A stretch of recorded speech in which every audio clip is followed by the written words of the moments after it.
ತುಳು ಒರಿಪುಗ ಎನ್ನುವ ಒಂದು ದೊಡ್ಡ ತುಡಿತದಿಂದ ಗಣಕ ತಂತ್ರಜ್ಞಾನದಲ್ಲಿ ಕೂಡ ಕಂಪ್ಯೂಟರ್ನಲ್ಲಿ ಕೂಡ ಈ ಬಗ್ಗೆ ಸಾಕಷ್ಟು ಪ್ರಚಾರವನ್ನು ಮಾಡ್ತಾ ಇದ್ದಾರೆ.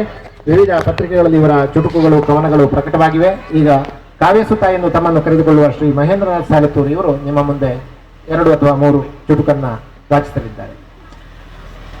ವೇದಿಕೆಯಲ್ಲಿರುವ ಗಣ್ಯರೇ ಹಾಗೂ ಸಭೆಯಲ್ಲಿರುವ ಸಾಹಿತ್ಯಾಸಕ್ತಿ, ನಾನು ಹೆಚ್ಚಾಗಿ ಬರೆಯುವುದು ಭಾವಗೀತೆಗಳನ್ನು ಮತ್ತು ಕವನಗಳನ್ನು. ಆದರೂ ಚುಟುಕು ಸ್ವಲ್ಪ ಸ್ವಲ್ಪ ಬರೀತಾ ಇದ್ದೇನೆ. ಏನಾದರೂ ಬರೆದದಲ್ಲಿ ತಪ್ಪಿದ್ರೆ ನೀವು ಕ್ಷಮಿಸಬೇಕು. ನನ್ನ ಮೊದಲ ಚುಟುಕು ತಾಯಿ ಮಕ್ಕಳು. ಒಬ್ಬಳೇ ಒಬ್ಬಳು ತಾಯಿ ಸಾಕ್ತಾಳೆ 10 ಮಕ್ಕಳನ್ನ. ಒಬ್ಬಳೇ ಒಬ್ಬಳು ತಾಯಿ ಸಾಕ್ತಾಳೆ 10 ಮಕ್ಕಳನ್ನ. ವಿಪರ್ಯಾಸವೆಂದ್ರೆ 10 ಮಕ್ಕಳು ಸಾಕಲ್ಲ ಒಬ್ಬಾಕೆ ತಾಯಿಯನ್ನ. ವಿಪರ್ಯಾಸವೆಂದ್ರೆ 10 ಮಕ್ಕಳು ಸಾಕಲ್ಲ ಒಬ್ಬಾಕೆ ತಾಯಿಯನ್ನ. ಎರಡನೇ ಚುಟುಕು ಸಕ್ಕರೆ ಬಾಯಿ.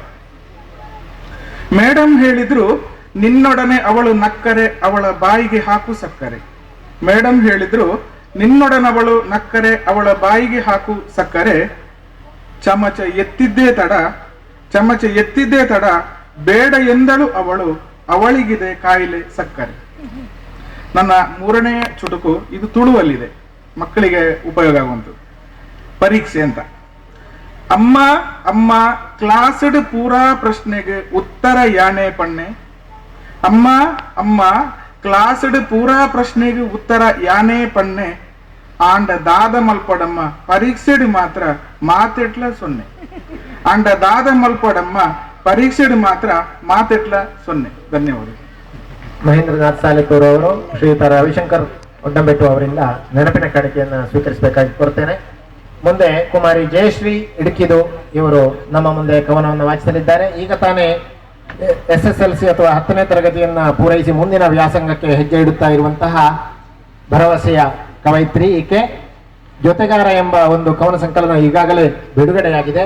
ಭಾಷಣದಲ್ಲಿ ನಿಪುಣೆಯಾಗಿದ್ದಾಳೆ.